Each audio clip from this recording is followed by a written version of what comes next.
Welcome to Pani Siddha media. நம்மளோட program spiritual journey with doctor பாணியில் நம்ம டாக்டர் பாணியை இன்டர்வியூ பண்ணிட்டு வரோம். டாக்டர் பாணி யாருன்னா ஒரு சித்த மருத்துவர், வாஸ்து நிபுணர். அது மட்டும் இல்லை, யோகா, வர்ம கலை, இந்த மாதிரி பல விஷயங்களை இத்தனை வருஷமாக கற்றுக்கிட்டு நம்மளுக்கு பாணி சித்தா மீடியா மூலிமா நிறைய விஷயங்களை ஷேர் பண்ணிட்டு வராரு. ஸோ வணக்கம் டாக்டர். வணக்கம் அரவிந்த், எப்படி இருக்கீங்க? நல்லா இருக்கேன் டாக்டர், நீங்கள் எப்படி இருக்கீங்க? நல்லா சிறப்பாக இருக்கேன். ஓகே டாக்டர், உங்களோட இந்த 2025 எப்படி ஸ்டார்ட் பண்ணிச்சு, எப்படி போயிட்டுருக்கு? பொதுவாக நாங்கள் இந்த தமிழ் புத்தாண்டு ஆகட்டும், ஆங்கில புத்தாண்டு ஆகட்டும், எங்களுடைய பாபாஜி யோக சங்கத்தில் போய் யாகம் வளர்த்து கரெக்டாக அந்த 12 மணிக்கு அங்கே நாங்கள் ஒருத்தர் வாழ்த்திக்குவோம். பாபாஜியோட ஆசி, அகத்தியரோட ஆசியால் பலர் புத்தாண்டுல எங்க இருப்பாங்க தெரியும். ஆமா, நாங்கள் இப்படி தான் ஆரம்பிப்போம். ஓகே. ஸோ இந்த வருஷம் எப்படி போயிட்டு இருக்கு டாக்டர்? சிறப்பாக போயிட்டு இருக்கு. நேரம் 24 hours பத்த மாட்டுது. ஓ, எப்படி டாக்டர் ஸ்கெடியூல் பண்ணிக்கிறீங்க?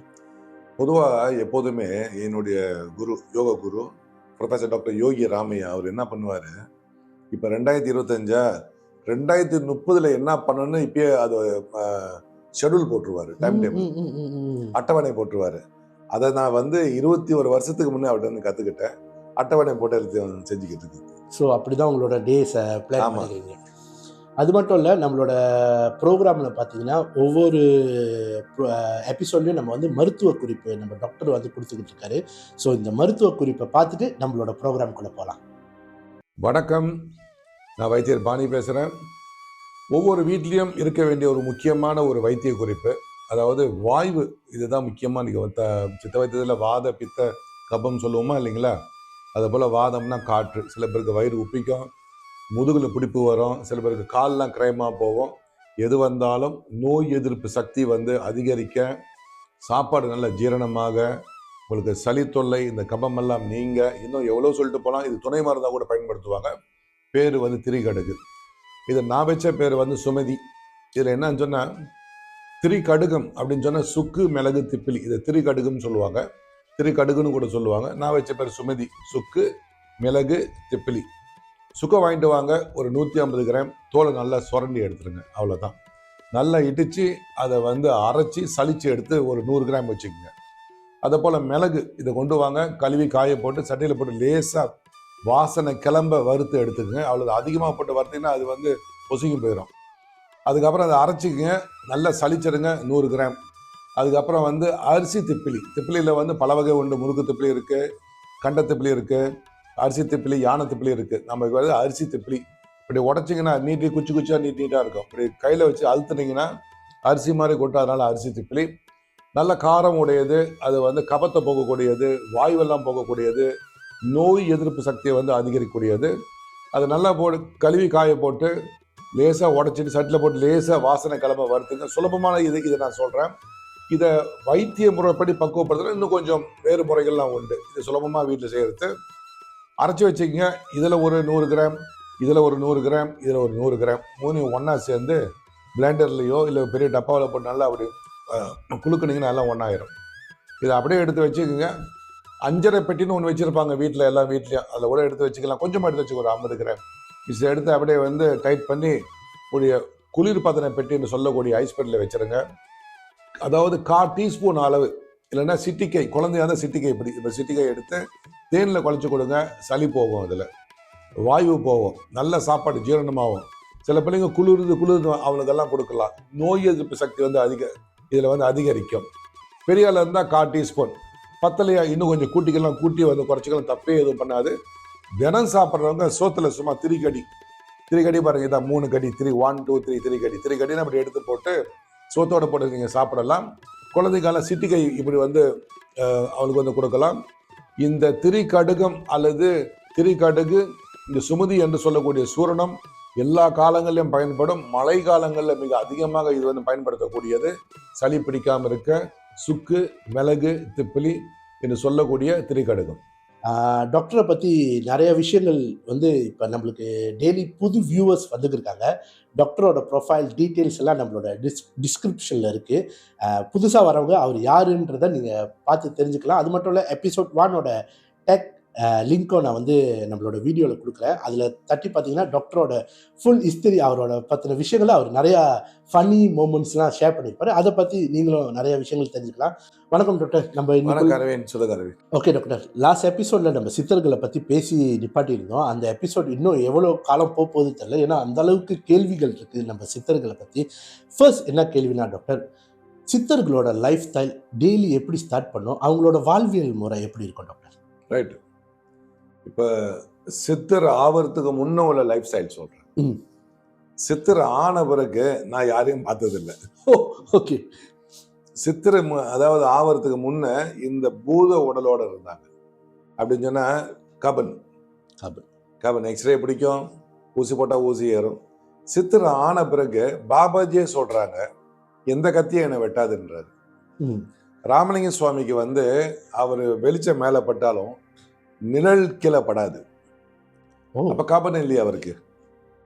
ஸோ டிரான்ஸ்பரண்டா அப்படி ஆமா, டிரான்ஸ்பரண்டா போவோம். ரைட். கபன் சொன்னா கரிமம். அப்படின்னா டாக்டர், அந்த வெளிச்சமே படலாம் நம்மளால அவங்கள பார்க்கவே முடியாது. நிச்சயமா பார்க்க முடியாது. அதனால தான் வந்து அவங்களா விருப்பப்பட்ட முன்னுக்கு நின்றாங்க. மற்ற அதாவது நம்ம நூல் வழியா நம்ம படிச்சிருக்கோம்ல, அது என்ன அப்படின்னு கேட்டீங்கன்னா, அவங்க வந்து ஏகாந்தமா ஒரே மகிழ்ச்சியா அவங்க உட்காந்துருப்பாங்க. இது சித்திர ஆன பிறகு. சித்திர ஆபரத்துக்கு முன்ன அவங்க வந்து தன்னை தனிமைப்படுத்தி கொண்டு அதற்கு உண்டான யோகா பயிற்சி இருக்குது, இதெல்லாம் செய்வாங்க. இந்த பயிற்சியெல்லாம் ஒன்று ஒன்றா பண்ணிக்கிட்டே வருவாங்க.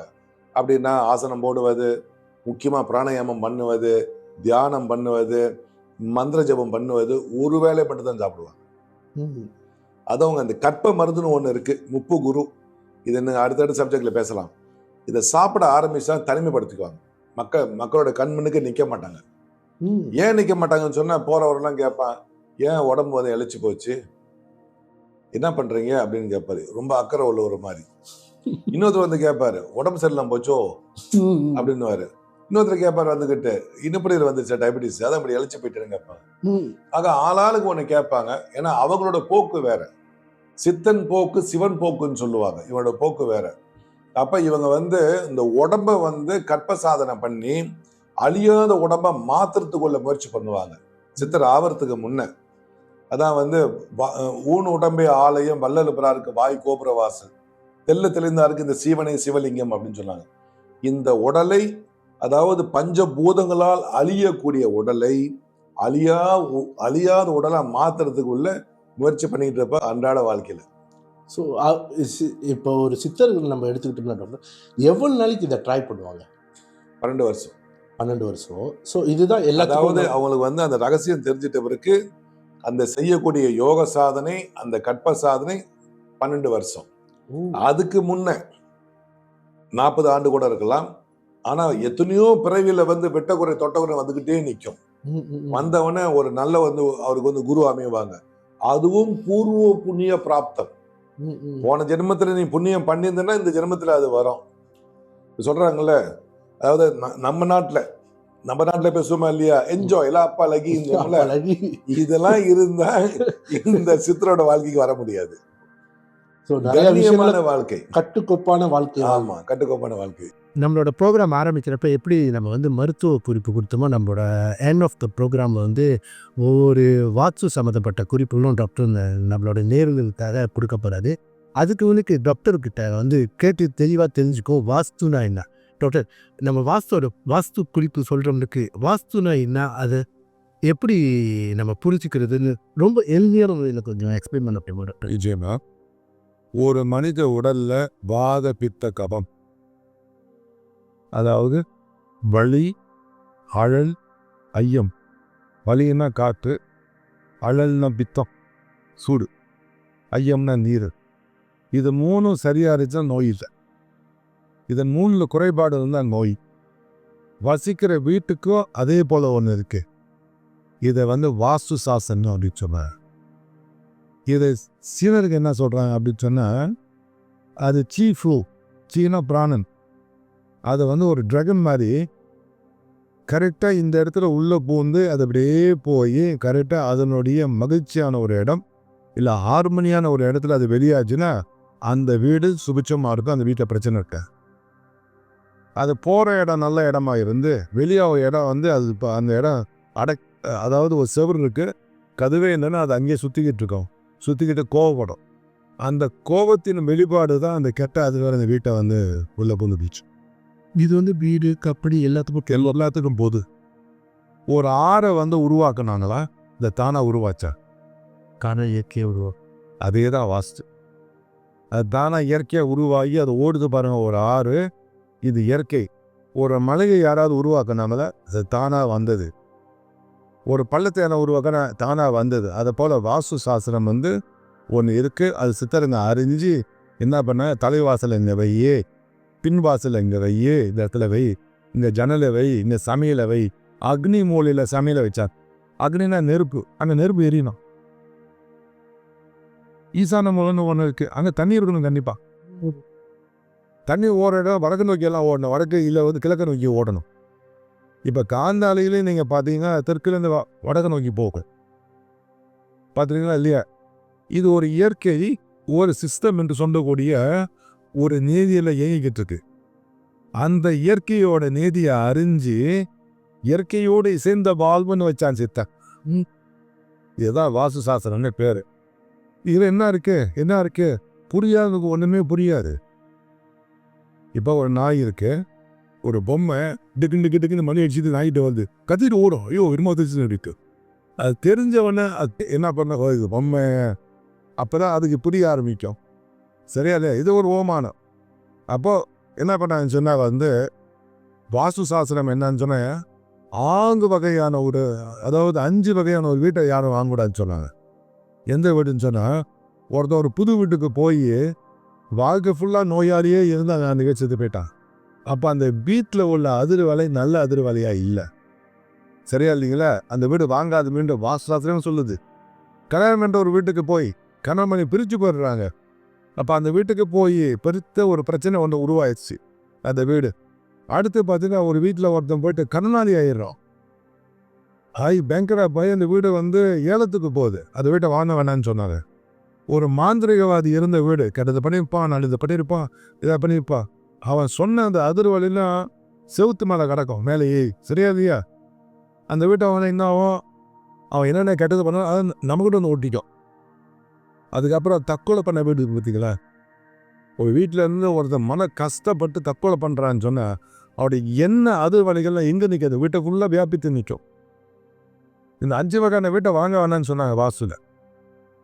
நான் சுருக்கமாக சொல்லியிருக்கேன் இந்த ஒரு 10 நிமிஷத்தில். இப்படி சொல்லிக்கிட்டே போனோம் பெருசாக. இதுக்காக தான் டாக்டர் வந்து ஒவ்வொரு எபிசோட்லேயும் நம்மளுக்கு அந்த வாஸ்து சம்மந்தப்பட்ட விஷயங்களை வந்து ஷேர் பண்ண போகிறாரு. அது மட்டும் இல்லை, என்ன இப்போ கான்ட்ராக்டர்லாம் நம்ம தகுந்த மாதிரி வாஸ்து பார்த்தா வீடு கட்டுறாங்க, நான் வாங்கி போயிட்டேன்ப்பா, இப்போ நான் என்னப்பா பண்ணுறது, அந்த மாதிரி குழம்புற நேயர்களுக்கு இந்த வீடியோ சமர்ப்பணம். வணக்கம், நான் உங்கள் சித்த வைத்தியர் பாணி, வாஸ்து நிபுணர். இன்றைக்கி வந்து வாஸ்து பற்றி சிறு குறிப்பை உங்களுக்கு சொல்கிறேன், எழுதி வச்சிங்க. நாளைக்கு வந்து ஒரு வீட்டை வாங்க போகிறீங்கன்னா இந்த குறிப்பை வச்சு நீங்கள் வாங்கலாம். என்னுடைய அனுபவங்களை நான் இங்கே ஒன்று சொல்ல போகிறேன். வடக்கு, அதாவது உங்கள் வீடு வந்து வடக்கு பார்த்துருக்கணும், நீங்கள் வந்து வடக்கு பார்க்கக்கூடாது. அதாவது நீங்கள் வீட்டு உள்ளே நிற்கிறீங்க, நீங்கள் வெளியே பார்க்கும்போது வடக்கு பார்த்த வீடு வாங்கினீங்கன்னு சொன்னால், அப்படி இருந்தால் அந்த வீடு சுபிட்சமான வீடு. இது ஒரு குறிப்பு, நிறைய இருக்கு அந்த குறிப்பை சொல்கிறதுக்கு. அதே போல் அந்த கதவுக்கு நேராக பின் கதவுக்கு, எங்களுடைய சமையலறை என்று சொல்லக்கூடிய இடத்துல அங்கே வந்து கதவு இருக்கணும். இது இருந்தால் இது சுபிட்சமாக நிற்கும். சிலருக்கு வந்து வடக்கு நோக்கி சென்ட்ரலில் கூட வைப்பாங்க, இது 2வது பட்சம், அதை கூட வைக்கலாம், ஒன்றும் பிரச்சனை கிடையாது. ஆனால் உங்களுக்கு வந்து இந்த ஈசான மூலை என்று சொல்லக்கூடிய இடத்துல உங்களுக்கு வந்து கிழக்கு பக்கத்தில், அதாவது வீடு வந்து வடக்கு பார்த்து இருக்குது, சென்ட்ரலில் நிற்கிறீங்க, நீங்கள் வந்து இடது பக்கம் உள்ள கதவு இருந்தால் மிகச்சிறப்பு. எல்லாரும் வாஸ்து சம்மந்தப்பட்ட விஷயங்களை கேட்டிருப்பீங்க, அப்புறம் மருத்துவ குறிப்பும் பார்த்துருப்பீங்க. உங்களால் முடிஞ்சால் அதை வீட்டிலேயே செஞ்சு அந்த மருத்துவ குறிப்பை உங்கள் பிள்ளைங்களுக்கும் ஃபேமிலிக்கும் கொடுத்து ட்ரை பண்ணுங்கள். எல்லாரும் சித்தர்கள், ஏன்னா சித்த மருத்துவத்தை நம்ம வீட்டிலேருந்தே கற்றுக்குவோம். இது வரைக்கும் எங்கள் கூட இணைஞ்சு இந்த பயணத்தில் தொடர்றதுக்கு ரொம்ப நன்றி. விடைபெறுவது நான் அரவிந்த் செல்வராஜா. நான் வைத்தியர் பாணி. நன்றி, வணக்கம்.